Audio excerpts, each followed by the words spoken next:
Ayan, kabayan, uwian na sila sa galing sa kanilang mga trabaho. Ayan. Proud na proud talaga ako sa mga magulang na nagtatrabaho pag galing sa ibang planeta ng Earth. Charit! Joke, joke, joke. Galing pa sa isla para lang magtrabaho. Special ito, oh. Ito. Diba? Mapapansin nyo, kabayan, oh. Isang umpok po yan sila.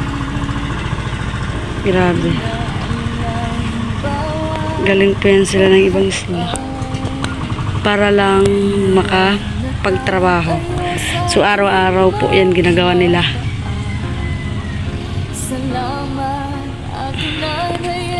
Diba? Sobrang init. Pero ayan pa din sila, nagtatrabaho pa din.